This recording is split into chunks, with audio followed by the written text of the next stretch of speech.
अपने आप एक विश्वास रखकर, एक भरोसा रखकर, एक दृढ़ता रखकर यदि हम भगवान के भजन में रम गए,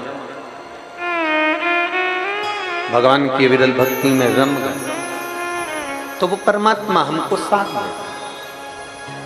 और तेरी कृपा बिना न मिले एक भी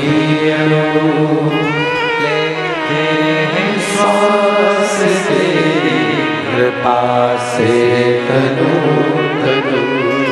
बखान क्या करूं मैं आँखों के देखा, चपटी भभूत में खजाना खुले का।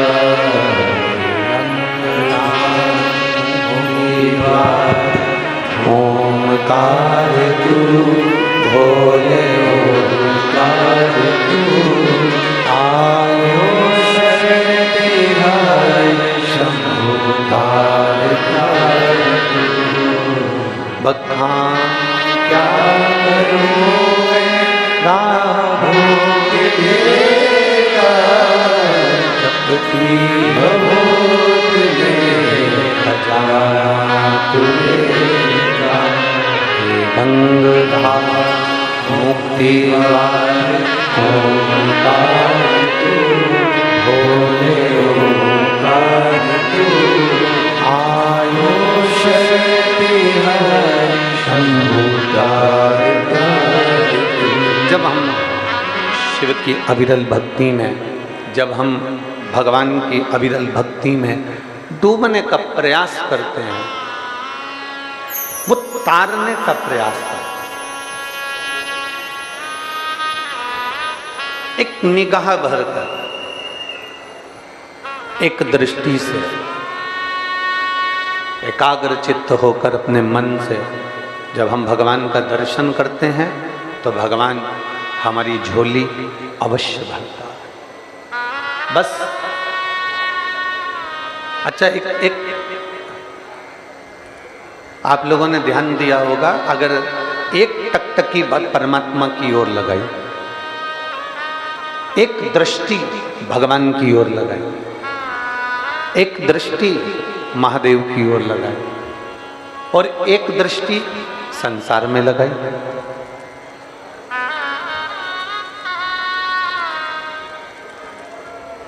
कभी किसी कोई स्त्री है, कोई कन्या है, कोई लड़की है, कोई व्यक्ति है, कोई पुरुष है, कोई लड़का है, कोई खूब बोल्ड आदमी है, कोई दादागिरी वाला है या कोई अन्य है, जरा देखिएगा आप। अगर उसको एक निगाह भरकर देखते जाएं, देखते जाएं, देखते जाएं, कोई लड़की, कोई महिला, कोई स्त्री, कोई पुरुष, कोई बेटा, कोई बेटी, कोई आदि आदि, किसी को एक निगाह रखकर बिल्कुल टकटकी लगाकर देखते जाओ, देखते जाओ, देखते जाओ, तो उसके साथ वाले तुमको देना चालू कर देते हैं। बोलो तो सही है कि गलत है? जम के बोलो जरा, सही है ना? कि अगर तुमने किसी को एक टकटकी लगाकर, एक निगाह रखकर देखना चालू करा तो उन्होंने तुमको देना चालू। उन्होंने निकाला जूता और चप्पल, जो मारा दड़ा दड़ दड़ा दड़ दड़ा। तुमने पूछा मुझे मार क्यों रहे हो, तो कहेगा इतनी देर से निगाह रख रख कर देख रहा है, एक टकटकी लगा कर देख रहा है,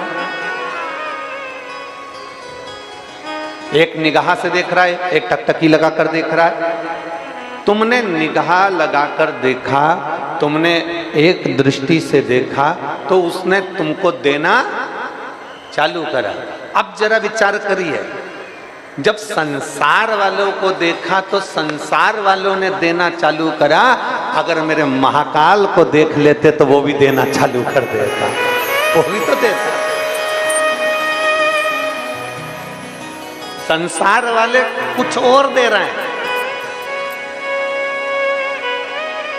संसार वाले तो दिए, उठाए ने जूता मार दिया, चप्पल मार दी ने, अब शब्द कह दिया, ताने दे दिए। संसार वाले तो ना जाने क्या दे, उसका कोई भरोसा नहीं है। पर यदि वही दृष्टि तुमने जैसे दूसरे को देखा, एक टकटकी लगाकर देखा, एक ध्यान लगाकर, एक निगाह से देखा, तो संसार वालों ने दिया। अगर वही निगाह, वही टकटकी, वही ध्यान अगर परमात्मा पर दिया होता, वही टकटकी, वही दृष्टि, वही नेत्र तुमने अगर भगवान को दिए होते, तो मेरा भगवान भी देना चालू करता और इतना देता कि तुमसे बटोरा नहीं जाता। देवता देते हैं पल्ला झाड़ कर और महादेव देते हैं छप्पर फाड़ कर। वो देता है, उसकी देने की रीति बड़ी अलग है।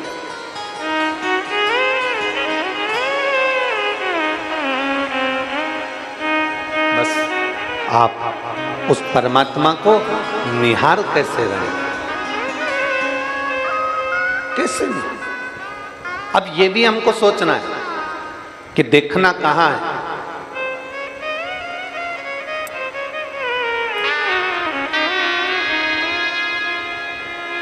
जब विशेष शरीर में अगर कोई रोग उत्पन्न हो जाता है, बहुत शरीर के अंदर अगर कोई बहुत बड़ी बीमारी हो जाती है, बहुत बड़ा रोग हो जाता है, बहुत तकलीफ आने लगती है,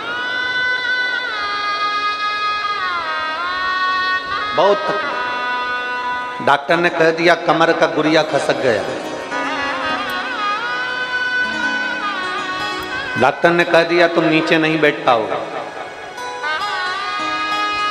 डॉक्टर ने कह दिया तुम्हारी ये हड्डी बढ़ गई है, ये हड्डी का ऑपरेशन करना पड़ेगा। डॉक्टर से जांच करवाते रहो और साथ में एक प्रयोग करते रहो। जैसे ये जलाधारी है, ये शिवलिंग है, यहां से पानी नीचे बहता है, थोड़ा समझिएगा। ये जलाधारी है, ये पानी बहने का स्थान जलाधारी का, ये पीठी का, संपूर्ण पीठी का, ये शिवलिंग।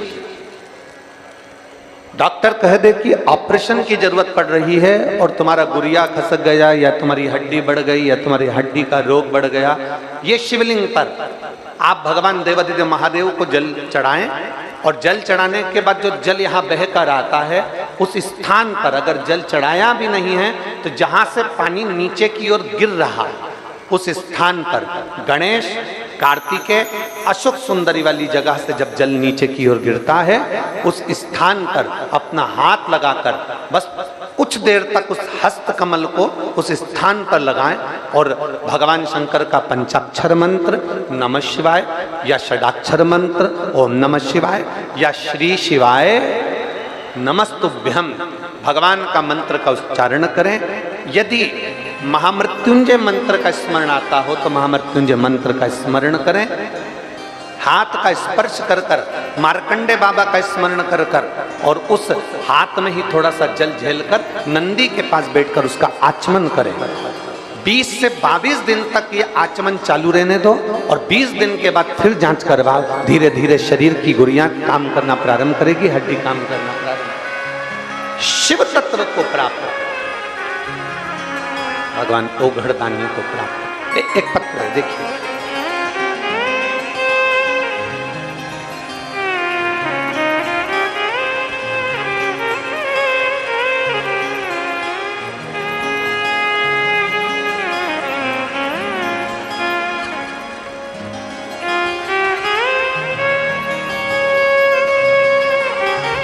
श्रीमती सीमा नामदेव, पति सुनील नामदेव, मास्टर कॉलोनी शंकर टीला विदिशा की रहने वाली है। कहीं बैठे हों तो हाथ हिला सकते हैं। श्रीमती सीमा नामदेव, पति सुनील नामदेव, पता मास्टर कॉलोनी शंकर टीला विदिशा। कहीं बैठे हों तो हाथ हिला सकते हैं। अगर बच्चे को लेकर आई हों तो व्यासपीठ पर लेकर आ सकते हैं। मैं बाबा का क्या गुणगान करूं गुरुदेव। मेरी शादी को 11 साल हो गए थे, 11 साल से मुझे संतान का सुख नहीं था। हमने ऐसा कोई डॉक्टर नहीं जिसको नहीं दिखाया। 6-7 साल तक हमने इलाज करवाया, फिर हमने कोई बोलता कि यहाँ चले जाओ, वहाँ चले जाते, कोई कहता वहाँ चले जाओ, वहाँ चले जाते, सब दूर से गोदी भी भरवा ली, सब दूर से नारियल भी झेल कर आ गए, पर संतान का सुख नहीं। तब हमारे पड़ोस की एक बेटी ने हमसे कहा कि आप सीहोर चलें और कुबरेश्वर बाबा के यहाँ पर कंकर शंकर की पूजन करते हैं, और वहां से आने के बाद रोज शंकर के मंदिर जाना प्रारंभ करो। ईश्वर धाम पर कंकर शंकर का पूजन करा, वहां से आए और शिव जी के मंदिर में हमने रोज जाना प्रारंभ कर दिया। भगवान शंकर के मंदिर में रोज जाते, जल चढ़ाते, आचमन करते, सफेद आंकड़े की जड़ का प्रयोग किया। और बाबा का मैं क्या गुणगान करूं गुरुदेव, बाबा ने हमारा गर्भ तो ठहरा दिया, पर मालूम पड़ा कि बच्चे की धड़कन ही नहीं है। अब 11 साल के बाद गर्भ ठहरा और बच्चे की धड़कन नहीं, तब करें तो करें क्या। तब किसी ने कहा कि वो सीहोर वाला महाराज कहता है कि बेलपत्र भगवान शंकर पर चढ़ी हुई, उस बेलपत्र के पीछे का भाग अशोक सुंदरी का नाम लेकर पाले। हमने उसको खाया और हम फिर जांच कराने के लिए गए तो बच्चे की धड़कन वापिस आ गई, और बाबा की कृपा से मेरे घर में 11 वर्ष के बाद बच्चे ने जन्म लिया। मैं बाबा को नमन करने के लिए आई हूँ। कहीं बैठे हो तो आ सकते हैं। ये शिव भक्ति, ये अविरल भक्ति, एक विश्वास, एक भरोसा, एक दृढ़ता। नेत्र भरकर देखो, मना नहीं।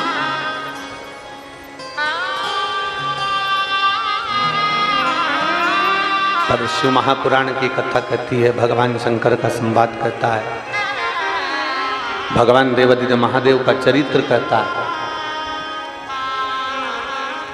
देखना कहां है,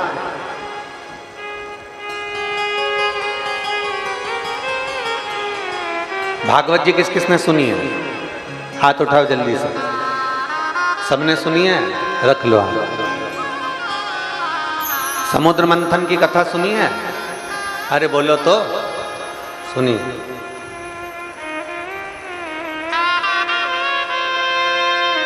देवता और असुर दोनों ने मिलकर मंथन किया, सुनिए।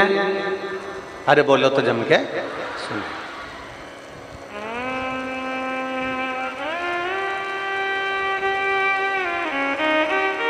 अमृत कौन लेकर आया था? मोहिनी अवतार भगवान ने दिया, और मोहिनी अवतार धारण कर कर भगवान अमृत को लेकर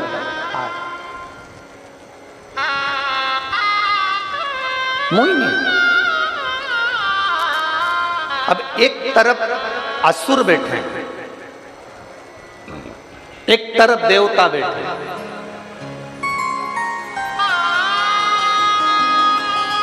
अमृत किसको मिला? बोलो जम के बोलो जल्दी से। असुरों को मिला, किसको मिला? देवताओं। शहनाई की आवाज कम करो।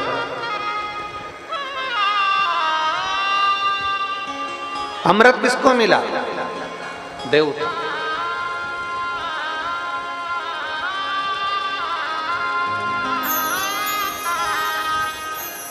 असुरों को अमृत नहीं मिला। शहनाई की आवाज कम करिए।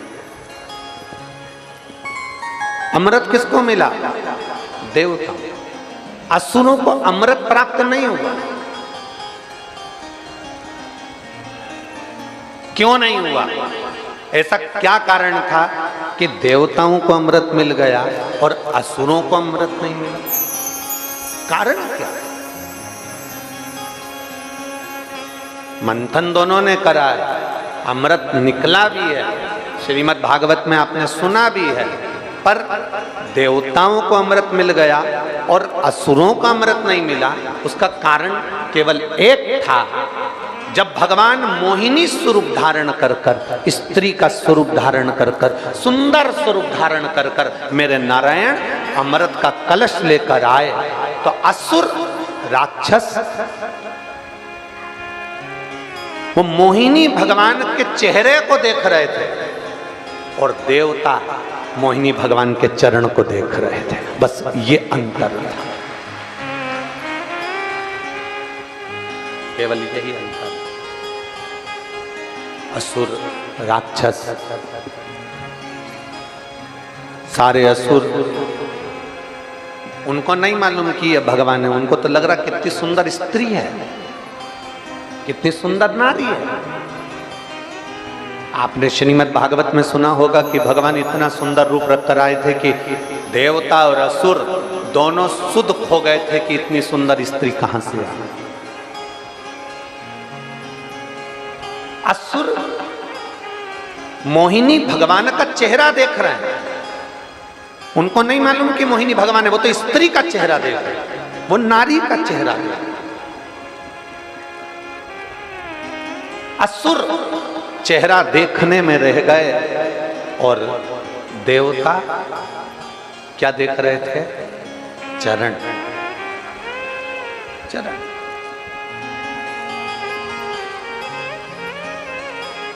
शिव महापुराण की कथा कहती है, किसी पर स्त्री का चेहरा देखने से अच्छा है उसके चरणार बिंद को नमन करो, उसके चरण को देख।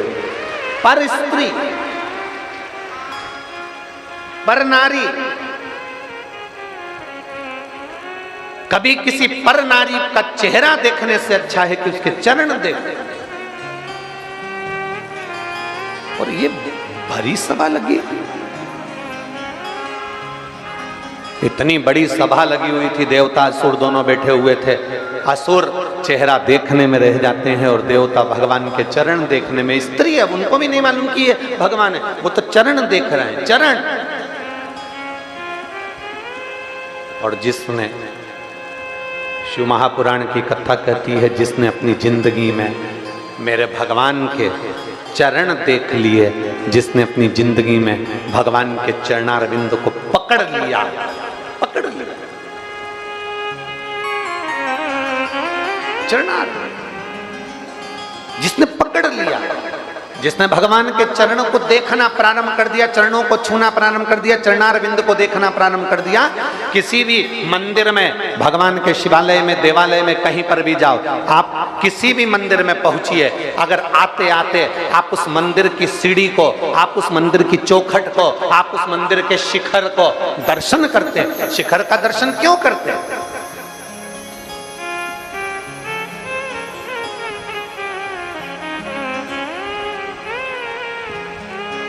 ऐसा क्या जरूरत पड़ गई कि मंदिर के शिखर का दर्शन करना चाहिए? और हमारे शास्त्र, हमारे वेद, हमारे पुराण भी कहते हैं शिखर दर्शनम सर्व पापनाशनम। हमारे शास्त्र भी कहते हैं कि शिखर का दर्शन करो। शिखर के दर्शन से हमें मिलता क्या है? शिखर के दर्शन से हमें क्या प्राप्त होता है? क्या मिलता है? क्या प्राप्त होता है? कहा मंदिर 25-50 करोड़ का बनवा लो, मंदिर 100-200 करोड़ का बनवा लो, मंदिर 1000 करोड़ का बनवा लो, पर मंदिर का पूरा मंदिर बनाने के बाद अगर उस मंदिर पर शिखर नहीं है, वो तांबे का, वो पीतल का, वो शिखर छोटा सा उस मंदिर पर अगर नहीं है, तो वो करोड़ों का मंदिर भी मान्य नहीं है। करोड़ों के मंदिर पर एक छोटा सा शिखर लगा होता है। ये हमारा सनातन धर्म कहता है कि मेरे भोलेनाथ भी इस प्रेरणा को देते हैं कि भले करोड़ों लोगों से तुम्हारा संबंध हो, अरबपति, खरबपति और दुनिया के सारे धनपतियों से तुम्हारा संबंध हो, और शिव पुराण की कथा कहती है छोटा सा शिखर ऊपर भगवान ने रखा, उसी तरह छोटे से छोटे व्यक्ति को भी ऊपर रखना, तो तुम भी उन्नति की सीढ़ी पर चढ़। छोटे से छोटे व्यक्ति उन्नति की सीढ़ी पर चढ़।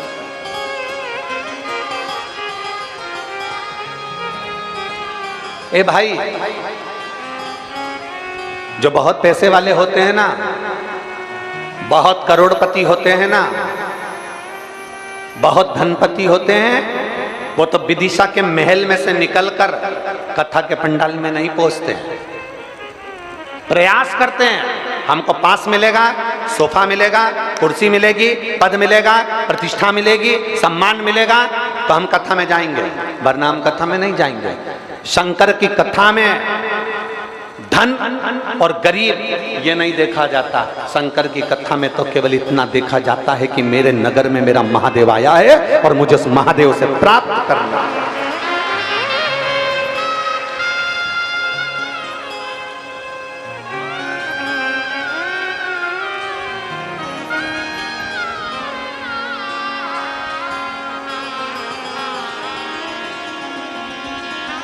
मेरे महादेव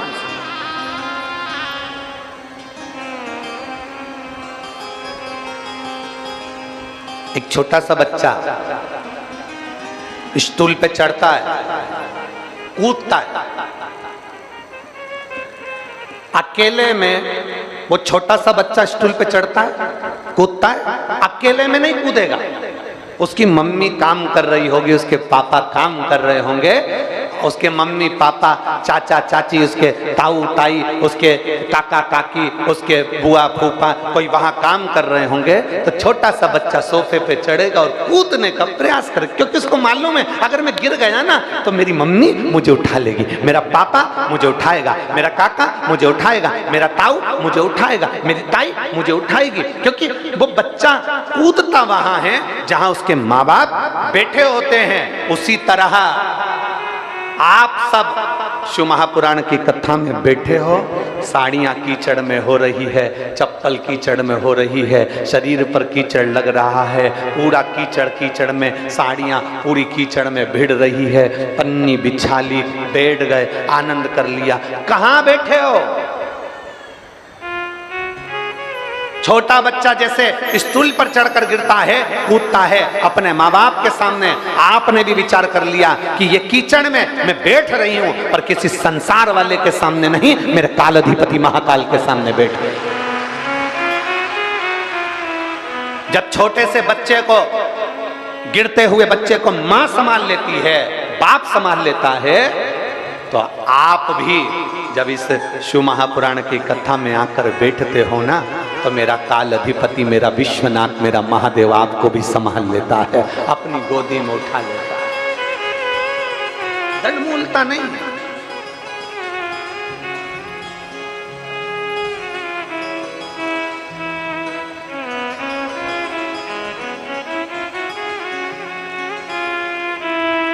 कई लोग ऐसे भी मिलेंगे संसार में, शिव महापुराण की कथा होती है ना, तो जो समिति कथा कराती है या कोई व्यक्ति विशेष कथा कराता है,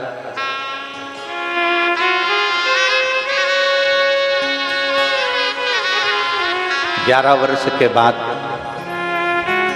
बाबा ने संतान दी है, एक बार जोरदार तालियां।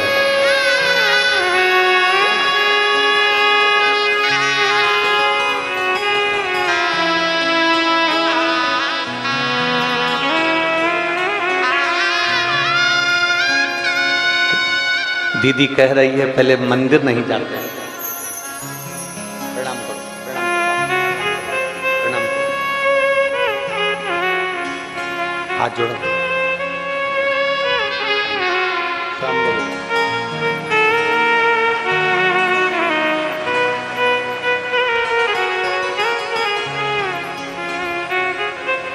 कह रही हैं पहले मानते नहीं थे, शिव महापुराण की कथा जब से सुनना प्रारंभ करना चालू करी, 11 वर्ष के बाद बाबा ने झोली भरी। एक बार जोरदार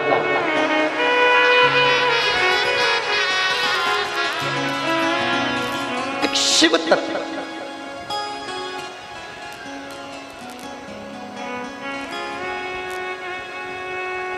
खाली ना जाता कोई दर से तुम्हारे,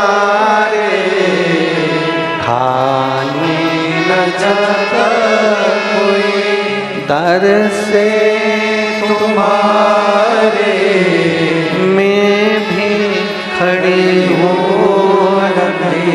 बाएं बसारे, अपने हृदय से लगा लो कि ना जा रहा हो, उठा लो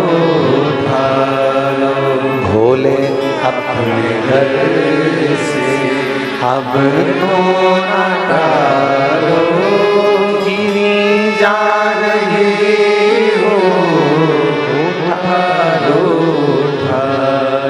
एक दृष्टि से देख, चेहरा नहीं देखना है, हमें चरण देखना। मंदिर के शिखर को देखकर समझ जाओ, मंदिर के शिखर को देखकर समझ जाओ कि मेरा महादेव, मेरे राम, मेरे कृष्ण, मेरे दत्त, मेरी भवानी, मेरी दुर्गा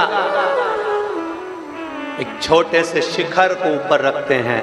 हमें छोटे से छोटे व्यक्ति को साथ लेकर चलना है, छोटे से छोटे व्यक्ति। जब हम छोटे से छोटे व्यक्ति को साथ लेकर चलते हैं तो हमारे जीवन की सार्थकता सिद्ध होती है। मेरे राम जी अयोध्या से चले थे, किसी पैसे वाले के घर में नहीं गए, किसी धनपति के घर में नहीं गए। मेरे राम जी चले थे, किसी वैभवपति के घर में नहीं गए। मेरे राम जी चले, किसी करोड़पति के घर में नहीं गए। मेरे राम जी अगर वन में गए तो एक एक संत, साधु, गुरु, ब्राह्मण, तपस्वी, साधक, उपासक, सन्यासी, साधक के पास में, अपने भक्त के पास में।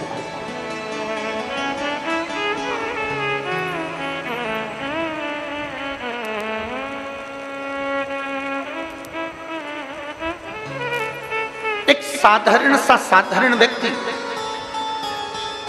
चलो एक प्रैक्टिकल करना आप अपनी जिंदगी में, एक प्रैक्टिकल कर लो और प्रैक्टिकल करते रहना चाहिए।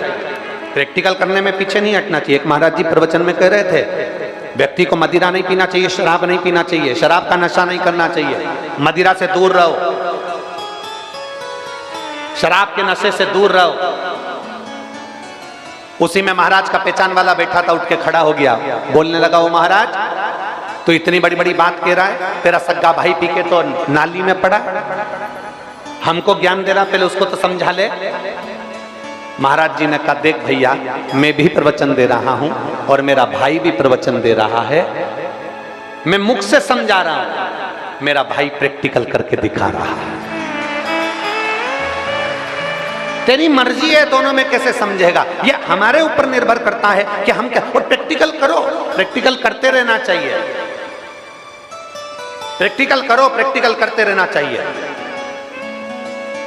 और हम तो साइंस के स्टूडेंट रहे तो हमारे अंदाजे में रहा कि प्रैक्टिकल करना अपनी जिंदगी के लिए एक अनुभव है। करिए प्रैक्टिकल।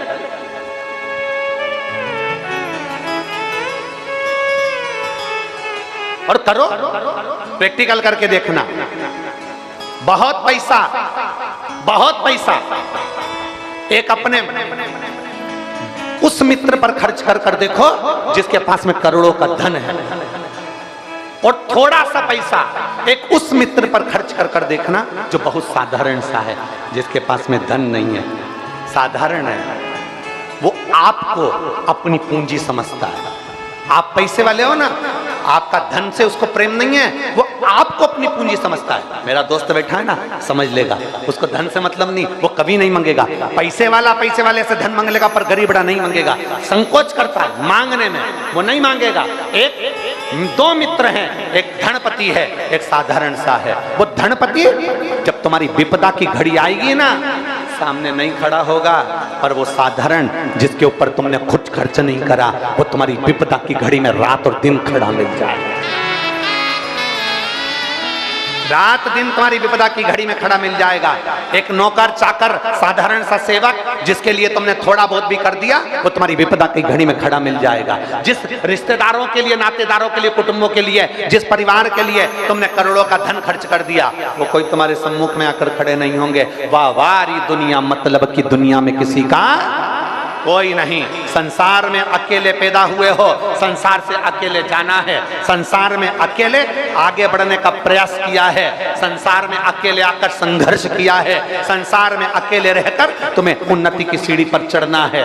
जब तुम चढ़ भी जाओगे अकेले के बल पर, तुमने बहुत कुछ करने का प्रयास कर लिया, तब तुम्हारी उन्नति की सीढ़ी पर चढ़े हुए लोग तुम्हें देख नहीं पाएंगे। इसलिए निवेदन है, अपना संघर्ष, अपना स्नेह छोटों को देना प्रारंभ करिए। अगर भगवान ने आपको धन दिया है, पैसा दिया है, कोई बच्चा पढ़ना चाहता है गरीब का, उस बच्चे को अच्छी एजुकेशन दिलाइए। कोई को दवाई की जरूरत है, धन भगवान ने दिया है, उसको दवाई की जरूरत है, उसको दवाई दिलाइए। मत दान करो तुम किसी को, 1 रुपया मत दो तुम किसी को, पर अपना अगर भगवान तुम्हें धन दे रहा है और कोई पड़ोसी का बच्चा गरीब है, उसको पढ़ना है, उसको एजुकेशन चाहिए, आप अपने बच्चे को डॉक्टर बना रहे हो, इंजीनियर बना रहे हो, कलेक्टर बना रहे हो, IAS ऑफिसर बना रहे हो, अपने बच्चे को पढ़ाओ, मना नहीं है, पर उस बच्चे के साथ में एक साधारण छोटे से बच्चे को जिसके पास में धन नहीं है, उसको पढ़ाने का प्रयास करना। एक बार तुम्हारी औलाद तुम्हें नहीं पूछेगी, पर जो गरीब के बच्चे को तुम पढ़ाकर कलेक्टर बना दोगे वो बार बार पूछेगा।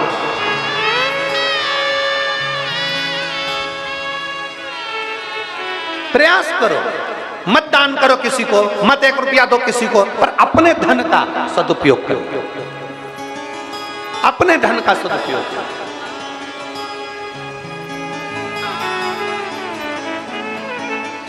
आज हम केवल अपने लिए सोचते हैं, अपने लिए करते हैं, बाकी का किसी के लिए, किसी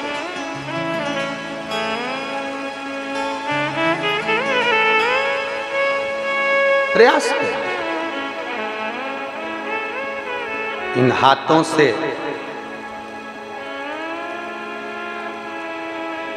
कमाने में, बोलने में, इस शरीर के द्वारा यदि हमसे कोई पाप कर्म हो भी जाता है तो भगवान के चरणों में जाकर विनय कर कर या किसी साधारण व्यक्ति भूखे को भोजन कराकर, प्यासे को पानी पिलाकर। बाबा बर्फानी की यात्रा प्रारंभ हो गई, अमरनाथ की यात्रा प्रारंभ हो गई। पूरे अमरनाथ में हर जगह जगह पर लिखा हुआ होता है, भूखे को भोजन, प्यासे को पानी, जय बाबा, जम के तो बोलो, जय बाबा बर्फानी। भूखे को भोजन, प्यासे को पानी, जय बाबा बर्फानी। अब ये किसी ने पूछा गुरुजी ये क्यों लिखते हैं लोग बाग, इसको लिखने से क्या फायदा? हमने कहा उसने पूरी जगह पर लिखा हुआ है भूखे को भोजन, प्यासे को पानी, जय बाबा बर्फानी, क्योंकि दुनिया के लोगों को ये मालूम है जब हम उन्नति पर चढ़ते हैं, ऊंचाई पर चढ़ते हैं, जब बहुत आगे बढ़ते हैं, जब हम अमरनाथ की यात्रा के लिए चलते जाते हैं, चलते चलते चलते चलते इतने ऊपर पहुंच जाते हैं कि हमारे पास में वजन लेकर नहीं जाते, सामान लेकर नहीं जाते, भूख भी लगती है, प्यास भी लगती है, पानी ठंडा होता है, पीते बनता नहीं है, भोजन ठंडा मिलता है, करते बनता नहीं है। तो कई लोग भले तुम्हारे पास में, तुम्हारी जेब में 1000, 2000, 5000, 25, 50,000 रुपए पड़े हों, भले तुम्हारे होटल में लाखों रुपए पड़े हों, परंतु जिस जगह पे जरूरत है उस जगह पर नहीं मिल पाते, उस जगह पर बाबा बर्फानी तुम्हारा पेट भर देता है, उस जगह पर बर्फानी तुम्हें पानी दे देता है। भूखे को भोजन, प्यासे को पानी, जय बाबा बर्फानी, उस जगह पर दे रहा है। और मैंने तेरे ही भरोसे बाबा, तेरे ही भरोसे हवा बिच उड़ती जावांगी बाबा, डोर घर तो छड़ीना कटी जावांगी, भोले मैं तेरी पतन, शंभो मैं तेरी पतन, हवा बिच उड़ती जावांगी बाबा, डोर तो छड़ीना कटी जाएगी। बाबा किस जगह पर आता है, बाबा किस जगह पर साथ देता है? जब दुनिया साथ छोड़ देती है। पैसा जेब में पड़ा है, भोजन नहीं मिल रहा, प्यास लग रही है, पानी नहीं मिल रहा, तब मेरा बाबा आता है। एक पत्र है, देखिए।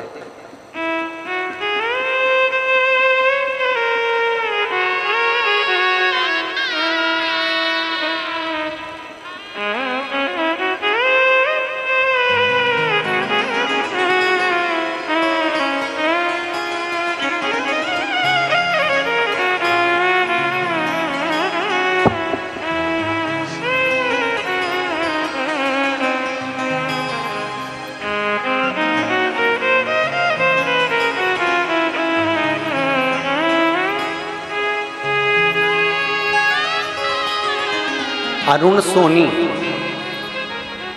अरुण सोनी मेरा मोबाइल नंबर ये है। पूरनपुरा लाला धाऊ विदिशा, कहीं बैठे हैं पूरन सोनी जी, अरुण सोनी जी, अरुण सोनी जी कहीं बैठे हो तो हाथ हिला सकते हैं, और अगर बैठे हो तो बेलपत्र लेने आप ही हैं, एक बार इससे हाथ हिला दो जी, दिख गए। आ जाओ, बेलपत्र लेकर चले जाओ, आ जाओ, तीनों आ जाओ। अरुण सोनी मेरा मोबाइल नंबर ये है। पूरनपुरा लाल धाऊ विदिशा। एक लोटे जल का मैं क्या वर्णन करूं गुरुदेव। मेरे नाना जी को गले में दर्द हुआ, मेडिकल कॉलेज में दिखाया तो दूरबीन से जांच में गले में गठान और कैंसर जैसी बड़ी बीमारी का योग बता दिया। भोपाल में जांच के लिए हमने भेजा। भोपाल में जांच में तब मालूम पड़ा, दर्द बढ़ता चले गए। सूरत में हमारे मामा जी ने बुलाया, फिर से सारी जांचें करवाई, उसमें 4th स्टेज का कैंसर आ गया। डॉक्टर ने हमको बताया कि इनका कीमो करवाना पड़ेगा। मात्र 4th स्टेज के कैंसर के कारणवश मात्र ये 2 महीने के मेहमान हैं। पत्र में इन्होंने लिखा कि उन्होंने कह दिया कि 2 महीने बच्चे हैं इनके लिए, बस 2 महीने से ज़्यादा ये नहीं रह पाए। लेकिन नाना जी ने कीमो नहीं करवाया और वापिस विदिशा आ गए।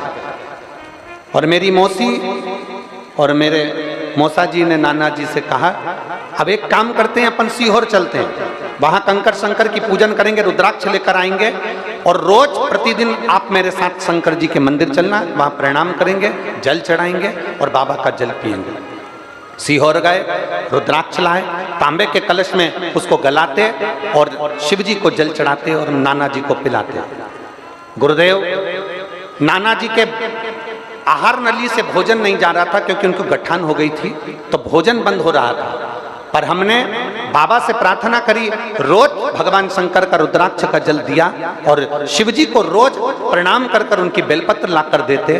बाबा का मैं क्या गुणगान करूं गुरुदेव, बाबा तो बाबा हैं।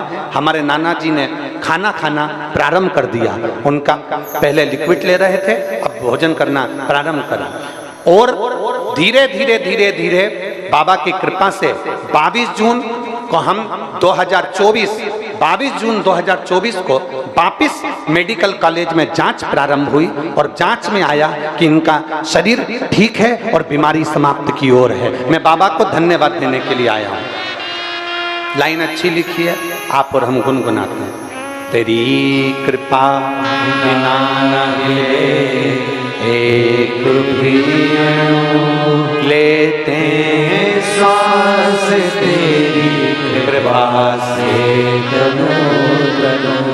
अभी की सारी जांचें लगाई गई हैं जिसमें बाबा की कृपा से मेरे नाना ठीक हो गए। ये शिव तत्व है, ये शंभु, ये ओघड़ी, ये त्रिकालदर्शी, ये कैलाश।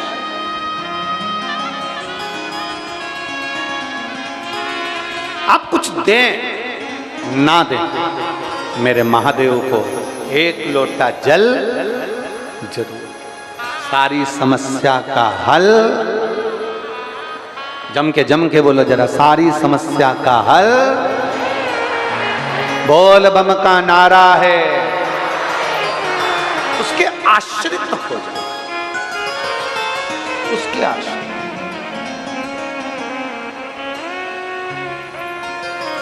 कहीं व्यर्थ में हमको पढ़ना नहीं, व्यर्थ में नहीं। हमें इधर उधर कोई ने कह दिया यहाँ चले जाओ, कोई ने कह दिया वहाँ चले जाओ। शिव पुराण तो कहती है अपने नजदीक के शिवालय में चले जाओ, अपने नजदीक के शंकर के मंदिर चले जाओ। कुछ मत लेकर जाओ तो एक लोटा जल लेकर।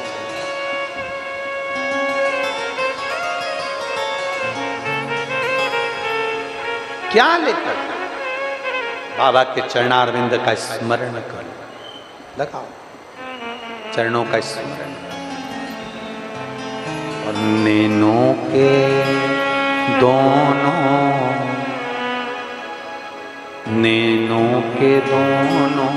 प्याले कुछ भीख मांगने आया। उसके चरणों में पहुंचकर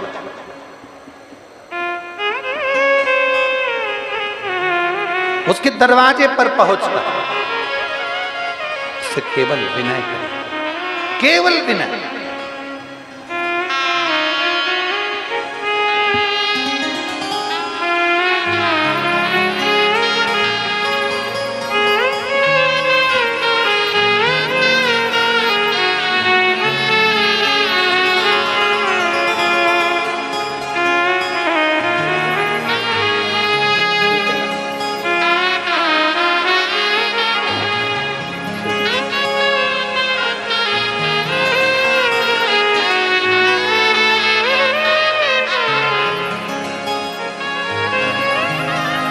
शिव तत्व कह रही हैं, कथा सुनी, शंकर जी पर इतना भरोसा हो गया था, हमारे पिताजी को इतना भरोसा हो गया कि उन्होंने कह दिया था अब मेरा भोलेनाथ जैसा रखेगा वैसा रहूंगा। और आज जो रिपोर्ट आई, उस रिपोर्ट से जो 22 जून 2024 को आई, उस रिपोर्ट में बाबा की कृपा से कैंसर की रिपोर्ट नॉर्मल आ गई। ये शिव तत्व है, ये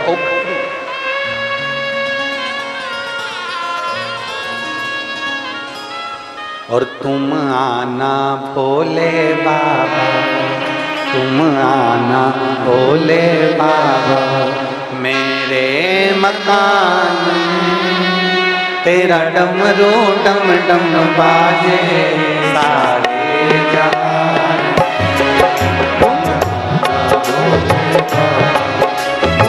आना भोले बाबा मेरे मकान में, तेरा डमरू डम डम बाजे सारे जहान, तेरा डमरू डम डम बाजे सारे जहान, तेरा डमरू डम डम बाजे सारे जहान।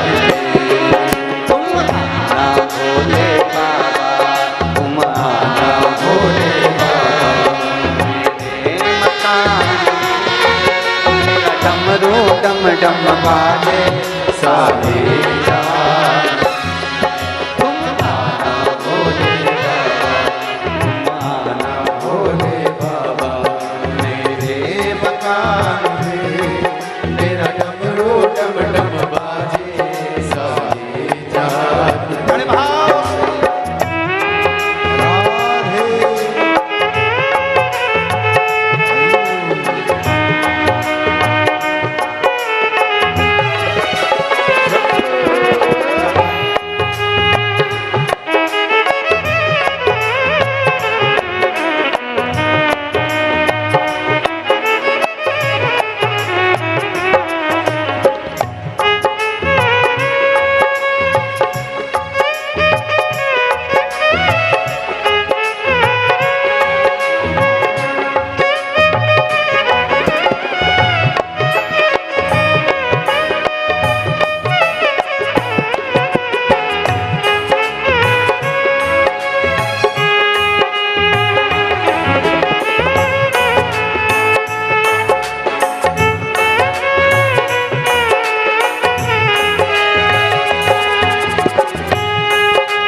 लाना, संग सीता जी को लाना, तुम राम जी को लाना, तुम राम जी को लाना, संग सीता जी को लाना, संग सीता जी को लाना। मेरे मकान में तेरा डमरू डम डम बाजे, सारे जहान में हो तुम आना भोले बाबा, तुम आना भोले बाबा। मेरे मकान में तेरा डमरू डम डम बाजे, सारे जहान में।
तेरा डमरू डम डम बाजे, सारे जहान तुम आना भोले बाबा, तुम आना भोले बाबा। मेरे मकान में तेरा डमरू डम डम बाजे, सारे जहान में। तेरा डमरू डम डम बाजे, सारे जहान में। तेरा डमरू डम डम बाजे, सारे जहान में। तेरा डमरू डम डम बाजे, सारे जहान में। तेरा डमरू डम डम बाजे, सारे जहान में। तेरा डमरू डम डम बाजे, सारे जहान में। तेरा डमरू डम डम बाजे, सारे जहान में। महादेव अपने स्थान पर बैठकर भगवान शिव जी से आज कथा का विराम दिवस भी है, दिल से बाबा से प्रार्थना करिए, दिल से निवेदन करिए, हृदय से बाबा से कहिए बाबा स्वीकार करे। मन से बाबा को विनय करिए, हृदय से बाबा से पुकारिए। सब एक साथ आनंद के साथ बाबा से विनय करेंगे। श्री शिवाय नमस्तुभ्यं, श्री शिवाय नमस्तुभ्यं, श्री शिवाय नमस्तुभ्यं,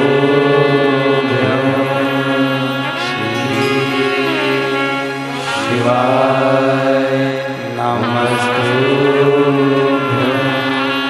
श्री शिवाय नमस्तुभ्यं। भोला सब लोग का तुम्हारा, ओ भोला सब लोग का तुम्हारा। शिव शंकर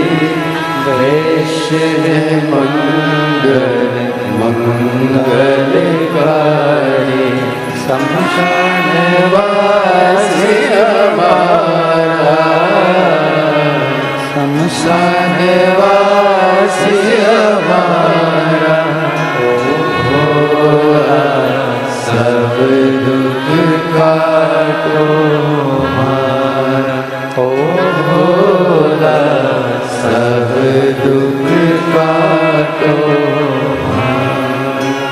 भगवान शिव की कथा कर रहे हैं, ओगड़दानी का चरित्र कर रहे हैं, शिव महापुराण वर्णन कर रहे हैं। शिव मंदिर में भगवान को पाने के लिए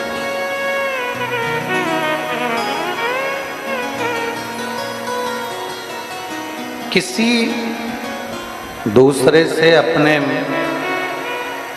मन की बात, अपने हृदय की बात या अपने दुखड़े आप किसी से कह भी दोगे तो कोई तुम्हारे दुख को कम करने वाला नहीं। कौन कम करे?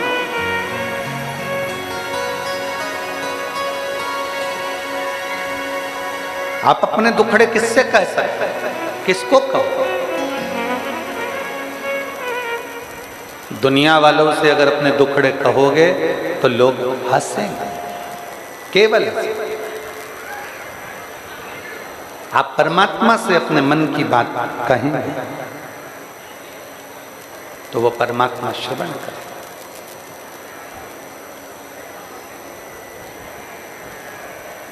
आज से गुप्त नवरात्रे प्रारंभ हो रहे हैं, आषाढ़ के।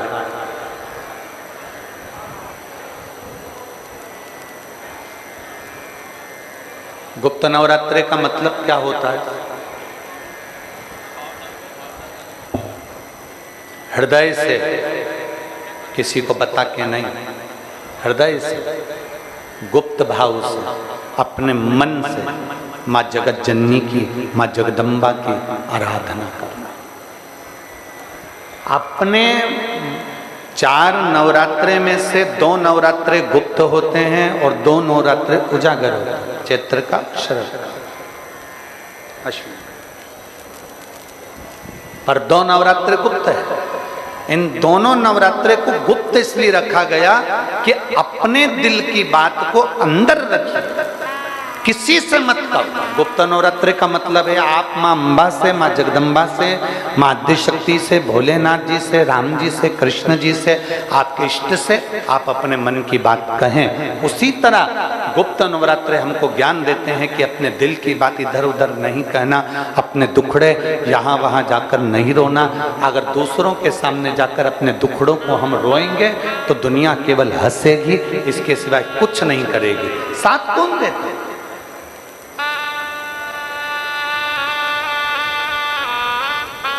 ज्ञान देने वाले दुनिया में मिल जाएंगे पर सहयोग देने वाले कम मिलेंगे। ज्ञान देने वाले तुरंत मिल जाएंगे पर सहयोग देने वाला कोई नहीं मिलेगा, कोई नहीं मिलेगा।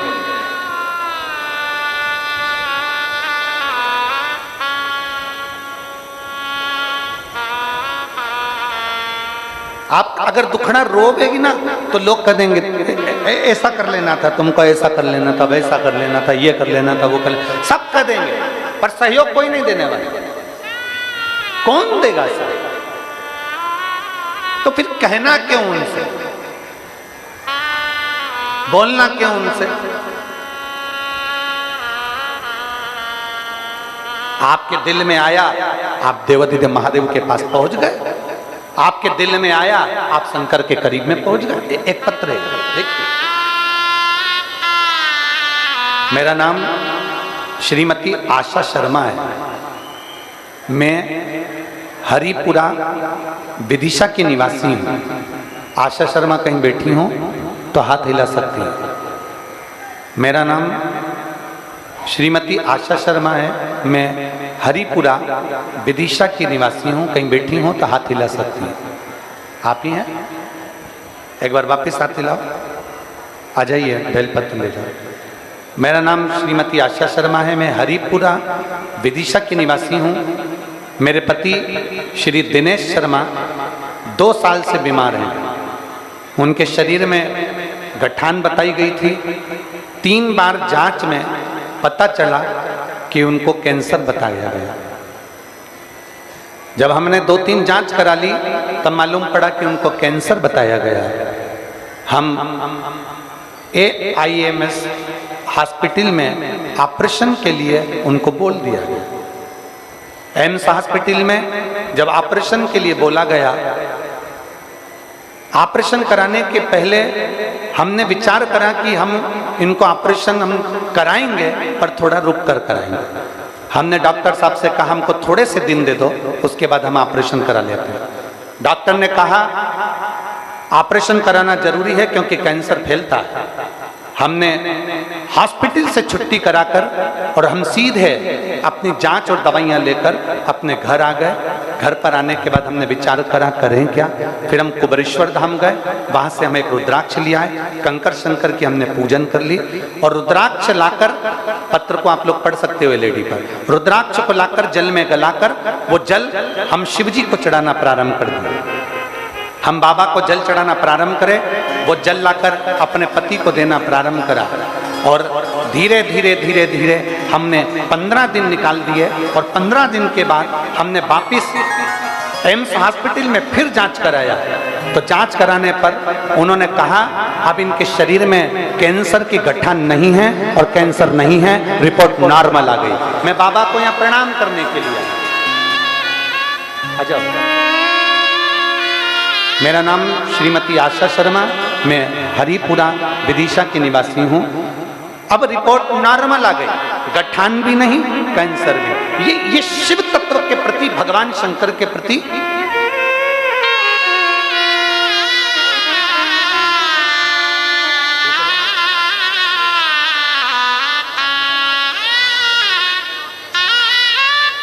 कह रही हैं। जिस दिन कैंसर का बताया था फैलने का, उसी दिन ऑपरेशन का डॉक्टर बोल दिए थे। फिर सीधे बाबा के धाम पर जाकर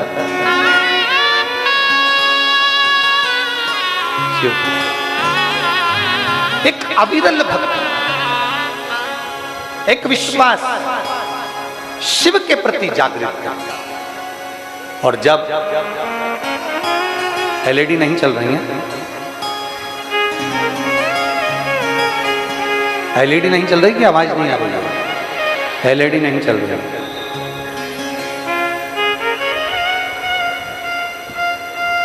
LED चालू करवा दीजिए LED वाले।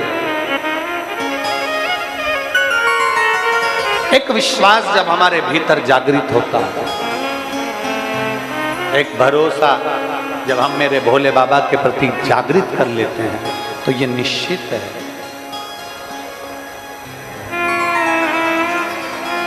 मेरे बाबा दया करना, मैं तेरे भरोसे हूँ।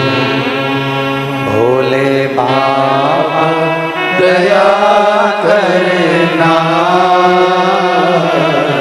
मैं तेरे भरोसे ना घर के भरोसे हूँ, ना परिवार के भरोसे हूँ, ना घर के भरोसे हूँ, ना परिवार के भरोसे हूँ। मेरे बाबा दया करना, मैं तेरे भरोसे हूँ। भोले बाबा दया करना, मैं तेरे भरोसे हूँ। हम आश्रित हो जाएं, जगत पर आश्रित नहीं होना।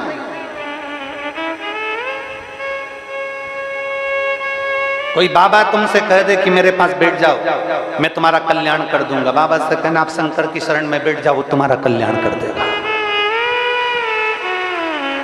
किसी के चक्कर में नहीं पड़ना। किसी ढोंग ढकोसले में नहीं पड़ना, किसी प्रपंच में नहीं पड़ना। हमें बैठना है हमारे देवाधिदेव महादेव के चरणों में जाकर बैठना। दुख आया है शंकर के मंदिर में एक लोटा जल लेकर पहुंच जाओ। किसी के पास कहां जाओगे, किससे कहोगे, किसके आगे जाके दुखड़ा रोगे, किससे विनय करोगे? शंकर की शरण में जाकर उसके चरणों में बैठ जाओ, उसके चरणों में। और शिव जी के मंदिर की सेवा करना प्रारंभ करो। सेवा चक्र। आप में से कितने लोग हैं जो शंकर जी के मंदिर में झाड़ू पोछा लगा देते हैं? हाथ उठाओ जरा। सभी लोग लगाते हो? करना चाहिए। दुनिया की नौकरी करोगे वो महीने की तनख्वाह देता है, और मेरे महादेव की नौकरी करोगे तो वो जिंदगी भर की तनख्वाह देता है।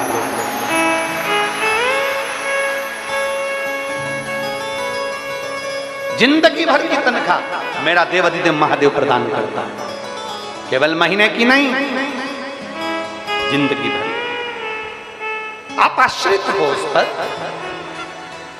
हम सब कहीं ना कहीं किसी न किसी रूप में हम इधर उधर भटक रहे हैं। हम भटकना छोड़कर भगवान की शरणागति ग्रहण करें।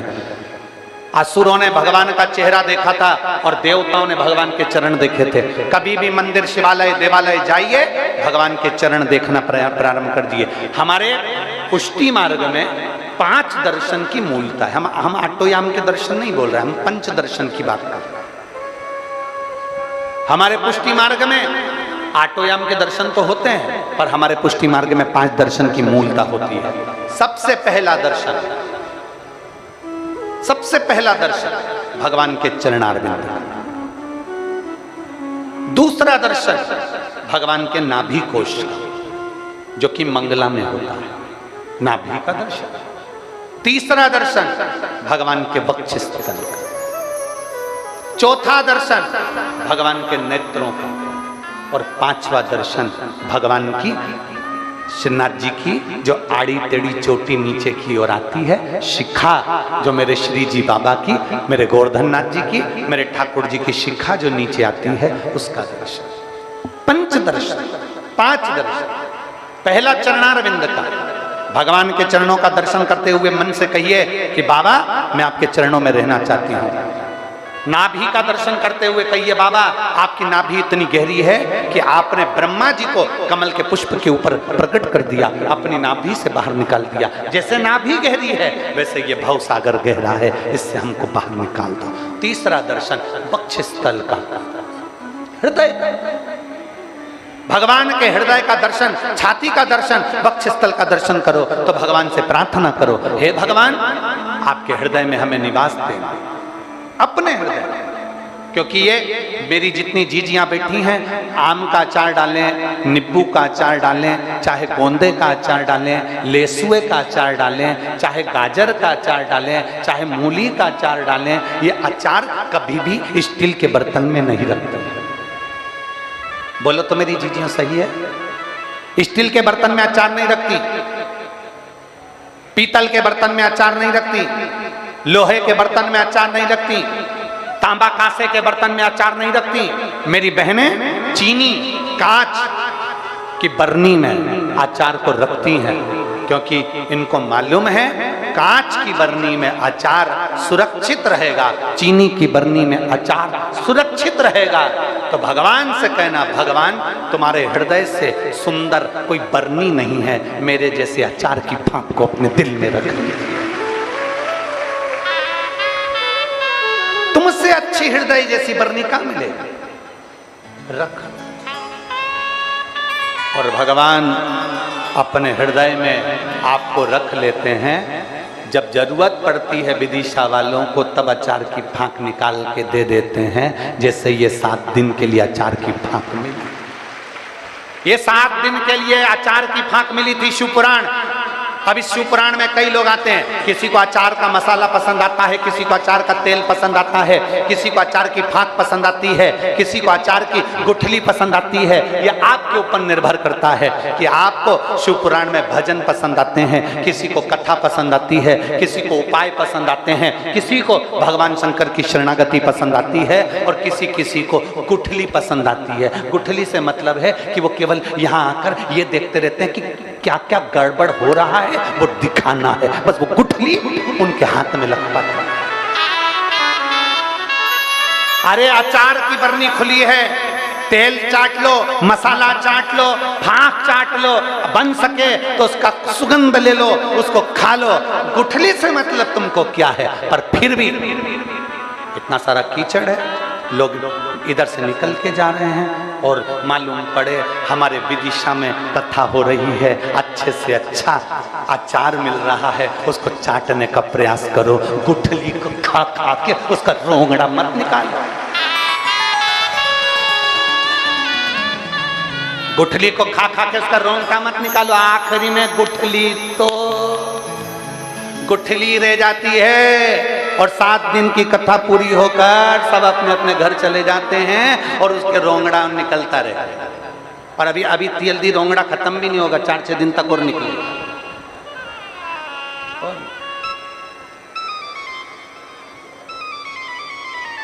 भगवान से कहो, प्रथम दर्शन चरण का, दूसरा दर्शन नाभि का, तीसरा दर्शन हृदय का, चौथा दर्शन भगवान की निगाह का।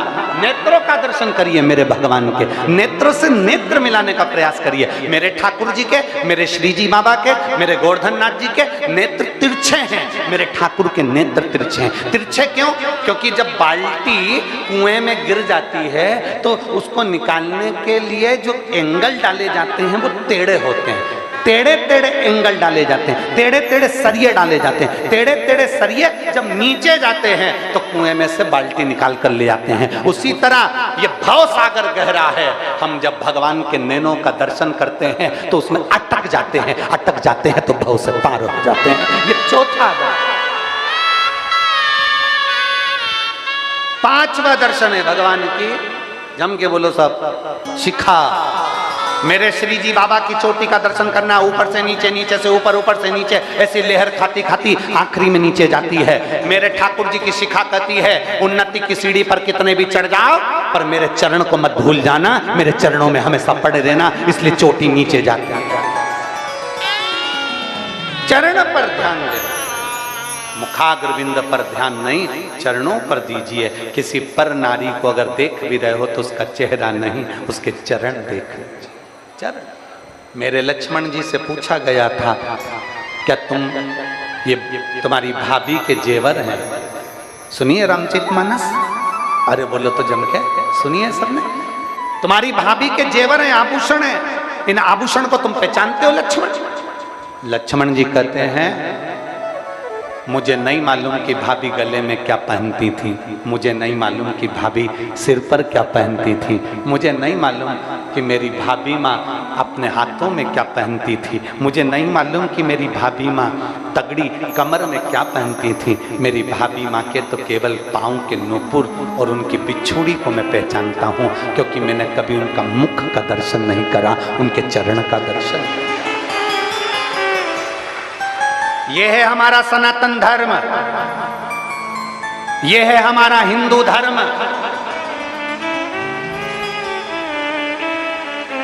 ऊंचे ऊंचे सिंहासन पर बैठकर लोग कह देते हैं कि सनातन धर्म क्या है, हिंदू धर्म क्या है। उनको बताना चाहिए यह हमारा सनातन धर्म आज नहीं, रामचरितमानस से सिखाता आ रहा है कि स्त्री के चरण देखना चाहिए, मुख नहीं, चरणों की बात करता है।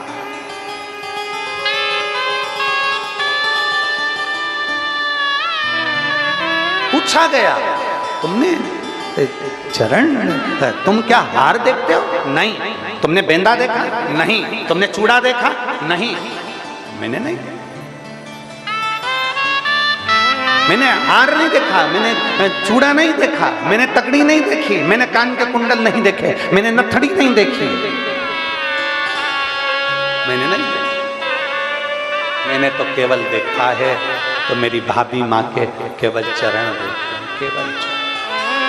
जरा विचार करिएगा, भाभी माँ के केवल चरण, केवल चरण।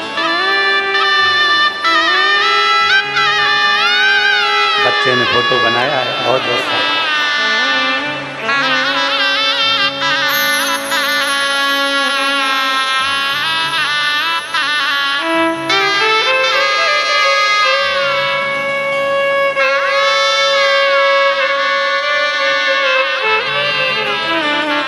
केवल एक चरण, चरणों के सिवाय कुछ।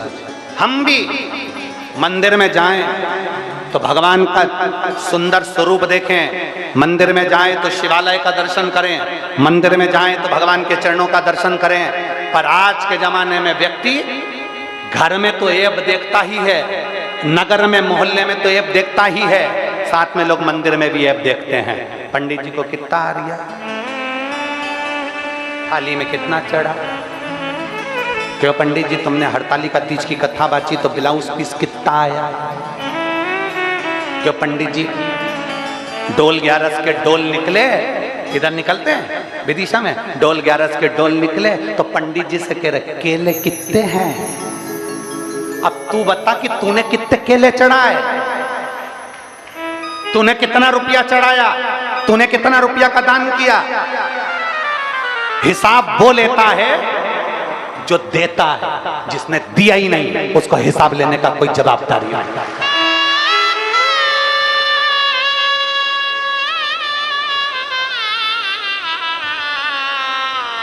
उसको जवाबदारी नहीं है। क्यों महाराज जी, मंदिर में गए तो सबसे पहले थाली देखी, मंदिर में गए तो सबसे पहले जाले देखे, मंदिर में गए तो सबसे पहले साफ सफाई देखी, मंदिर में खड़े होकर के दिया। कितनी गंदगी हो रही महाराज, तुम ध्यान नहीं रखते। पंडित जी हम तुम्हें महीने की तनख्वाह देते हैं, तुम ध्यान नहीं देते। पंडित जी है, नौकर नहीं, उसके लिए सम्मानजनक शब्दों का प्रयोग होना चाहिए।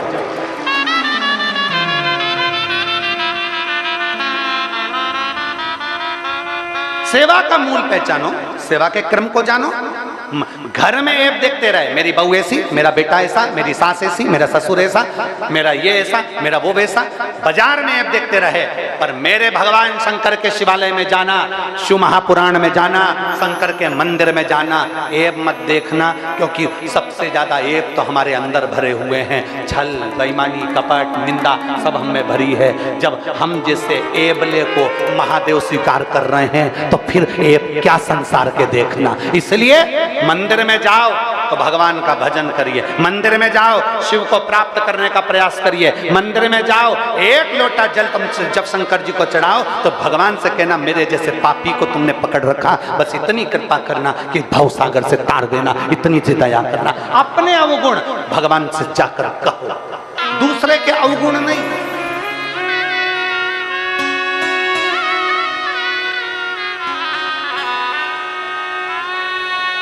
और मंदिर जाते समय अगर कोई तुमको ज्यादा ताने दे, अपशब्द बोले, तुम पे हंसे, उसे हंसने दो। ताना दे, देन दो। आड़ा टेढ़ा बोले, बोलने दो। तुम तो वो जितना जितना तुमसे आड़ा टेढ़ा बोले, तुम्हारे जो मंदिर जाओ और तुमसे कोई आड़ा टेढ़ा बोले, तुम उतनी जोरदार खजूर वाली छोटी बना के और अच्छा अच्छा जूड़ा बना के और सिर पे पल्लू डाल के और बढ़िया हाथ में लोटा लेकर जाओ। आग लगे बस्ती में अपन रहे हो मस्त। वो जितना बोले अपन उतनी जोरदार चल, जितना बोले। शिव स्तुति है शंकर को, तुम्हारे अंदर के अवगुण मेरे महादेव के सम्मुख में कह दो।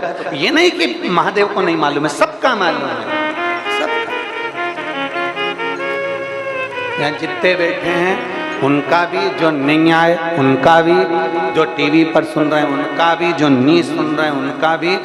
जब अपन सब पैदा होते हैं ना, तो जैसे मोबाइल वाला मोबाइल जब देता है ना तो उसमें सिम डाल कर देता है कि ये चालू हो जाएगा, बस बटन दबा लेना। अपन जब पैदा हुए थे तो परमात्मा ने भी अपने अंदर एक सिम डालकर पैदा करा था। अपन सब लैपटॉप से जुड़े हुए हैं, उसके नीचे के लैपटॉप कभी भी उड़ सकते हैं, नीचे की आइस कभी भी उड़ सकती है, नीचे के मोबाइल कभी भी उड़ सकते हैं, नीचे का नेटवर्क कभी भी उड़ सकता है। ऊपर वाले ने जब पैदा करा एक एक सिम फिट करके भेजी है। तुम कहाँ जा रहे हो, क्या कर रहे हो, क्या खा रहे हो, क्या पी रहे हो, कैसे जा रहे हो, क्या कर रहा है, किसके लिए निंदा कर रहा है, किसके लिए क्या बोल रहा है, उसके लैपटॉप में सब है। यहाँ से जब जाओगे सारा हिसाब बोल दिया जाएगा। एक कथा आती है, दो व्यक्ति मर गए, एक बस का ड्राइवर मर गया और एक महाराज मर गए। कथा करने वाले बड़े जोरदार थे, वो भी मर गए। लाइन लगी थी बैकुंठ में, सबसे पूछा जा रहा था तुम कौन, तुम कौन, सबको बताया जा रहा था तुम यहाँ चले जाओ, तुम वहां चले जाओ। बस का ड्राइवर आया, तुम कौन, बस के ड्राइवर। बस का ड्राइवर चाबी घुमा रहा था, हेड पहना था, फटा हुआ जीन्स, चाबी।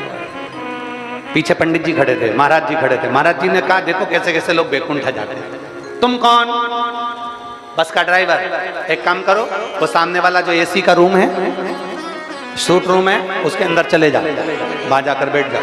वहां पर तुम्हारे लिए चांदी की थाली में खाना आएगा, भोजन कर लेना, दूध आएगा पीना, खूब प्रेम से तुम्हारे लिए पंखा झेलने वाले मिलेंगे। खुश हो गया बस कट रहे। थोड़ी देर बाद महाराज आ गए। तुम कौन, हम गांव के महाराज जी हैं, हम कथा करते हैं, प्रवचन देते हैं, लोगों को प्रवचन सुनाते हैं, कथा करते हैं। अच्छा एक काम करो, सामने जो झोपड़ा दिख रहा है उसमें चले जाओ, गेहूं रखा है पीस लेना, खा लेना। चूल्हा रखा है, फूकनी से फूक मारना, आग जलाना और खाना बनाना। पंडित जी को गुस्सा आ गया। महाराज जी ने कहा हम इतने विद्वान संत, इतने बड़े महाराज, और तुम हमको झोपड़े में ठहरा रहे। और वो आया वो बस का ड्राइवर, उसको तुमने एसी का रूम दे दिया। बैकुंठ में क्या पक्षपात होता है? मैं आंदोलन करूंगा। इतने में तुरंत धर्मराज ने कहा आंदोलन करना है जितना कर लेना, और अभी जाओ झोपड़े में। अरे मुझे ये तो बताओ कि उस बस के ड्राइवर को एसी का रूम और मेरे जैसे प्रवचन करने वाले को टूटा हुआ झोपड़ा। इतने में धर्मराज ने कहा यहाँ लेखनी में जो लिखा होता है उससे दिया जाता है। वो बस का ड्राइवर जब बस चलाता था इतनी तेज चलाता था, जितने यात्री अंदर बैठे रहते थे सब हनुमान चालीसा पढ़ते थे, सब हनुमान चालीसा पढ़ते थे, सब की सब भगवान को याद करते थे। इसलिए उसने कभी भजन नहीं करा, वो कभी कहीं नहीं गया, पर अपनी बस में बैठे हुए लोगों से भी भगवान का नाम निकलवा दिया, इसलिए उसे एसी का रूम मिला है। और तुम प्रवचन देते थे, कथा कहते थे, आधे से ज्यादा लोग तो दीवार से टिक के सोते थे और बच्चे कुछ प्रसाद के चक्कर में आते थे, और इतनी देर में अक्षतम केशवम हो जाता था। तुम अपने घर सामान बटोरे चले गए और बाकी के सब अपने घर चले गए। तुमने जनमानस को जगाने का प्रयास नहीं करा, सोते हुए को जगाने का प्रयास नहीं करा। एक बार ये संसार के लोगों को सोते हुए को उठाने का प्रयास करिए। और याद रखना, मुर्गा सोते हुए को जगाता है, इसलिए मुर्गे को काट दिया जाता है। और संसार में जो सनातन धर्म को जगाएगा उसको काटने वाले ढेर सारे पड़े। मुर्गा सोते हुए को उठाता है, इसलिए उसको काट दिया जाता है, उसकी आवाज बंद कर दी जाती है। सनातन धर्म को जो जगाने का प्रयास करेगा, सनातन हिंदू धर्म को जो जागृत करने का प्रयास करेगा, दुनिया के लोग उसको बदनाम कर कर उसको काटने का प्रयास करेंगे, उसको बदनाम करने का प्रयास करेंगे, उसको दबाने का प्रयास करेंगे। पर याद रखना, मुर्गा एक काम करता है, भले मरना तो है, जगा के ही मर जाऊं उससे अच्छा सनातनी को जाकर जगा कर ही जाना चाहिए। सनातनी को जाग कर और जगा कर ही जाना चाहिए। मेरे शंकर के दरवाजे पर जाओ, ऐब मत देखिए, खोट मत देखिए। सावन के महीने में शिव को लोटा भर के जल चढ़ाओ तो अपने भीतर के खोट बता दो, बाबा मेरे जैसा पापी संसार में कोई नहीं होगा, पर तू मुझे स्वीकार कर लेना शंभु, मैं तेरे चरणों में पड़ा हुआ हूँ। शंभु शरण मांगो घड़ी रे घड़ी, दुख काटो दया करीन दर्शन। अपने भीतर के खोट। हाँ, हम जब भगवान के समक्ष एक पत्र है,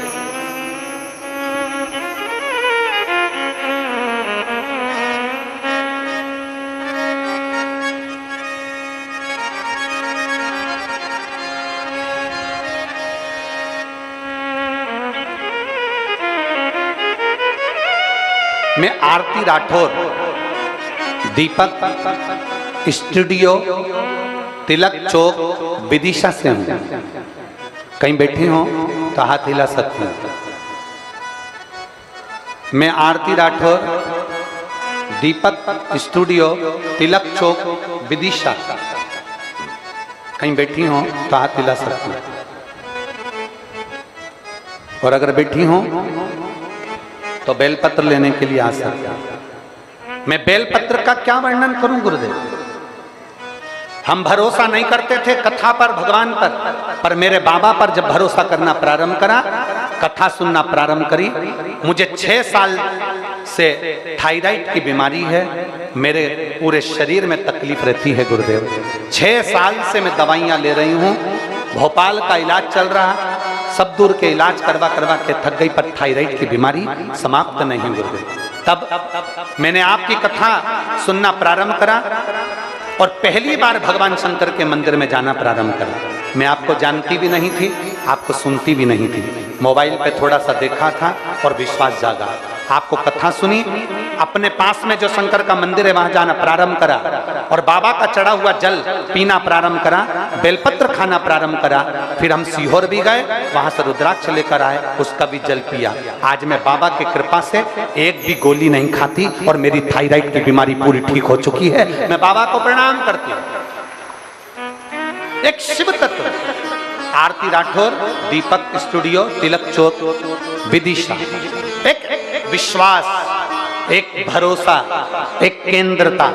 हम अपने भाव से जब शिव के द्वार जाएं, शंकर के पास सबकी लेखनी लगी हुई है। उसको सब मालूम है कि आप क्या हो, हम क्या हैं, जगत क्या, संसार क्या। उससे कुछ नहीं छुपा। तुम दुनिया की वस्तु छुपा लो पर परमात्मा से अपने कर्म नहीं छुपा सकते। कर्म का लेख तो वो भुगताता ही है। इसीलिए फिर कहा मत बुरे कर्म करो बंदे।